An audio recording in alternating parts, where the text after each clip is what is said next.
ওই ব্যক্তি আল্লাহর কাছে সবচাইতে বেশি প্রিয়, সবচাইতে আল্লাহর মায়ার বান্দা ওই বান্দা, যেই বান্দা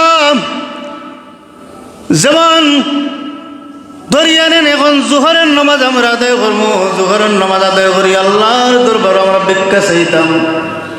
আয় আল্লাহ, জোহরের নামাজ আমরা আদায় করলাম, হয়তো আমরা জীবনের শেষ জোহরের নামাজ, যদি আমরা জীবনের শেষ জোহরের নামাজ হয়ে থাকে, তোমার দরবার আমরা ভিক্ষা চাই, এই জোহরের নামাজের উসিলায় আপনি আমারে মাফ করিয়া দেন।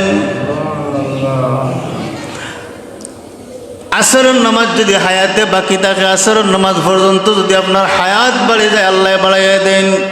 আসরের নামাজ পড়িয়া আল্লাহর দরবার ভিক্ষা চাইতে, আল্লাহ হয়তো আমরা আমার জীবনের হয়তো আসরের নামাজ শেষ নামাজ, এই আসরের নামাজের উসিলায় পিছনের জিন্দেগির তামাম কুসরিয়াতরে মাফ করিয়া দেন।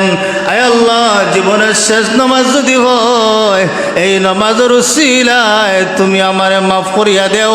এইভাবে আল্লাহ যে বান্দা চাইতে থাকে এক নামাজ থেকে আরেক নামাজের রক্ত পর্যন্ত, আল্লাহ ডাকিয়া কইন, হাবিব আমার বন্ধু আমার দোস্ত, ওই বান্দা আমার কাছে সবচাইতে বেশি প্রিয়।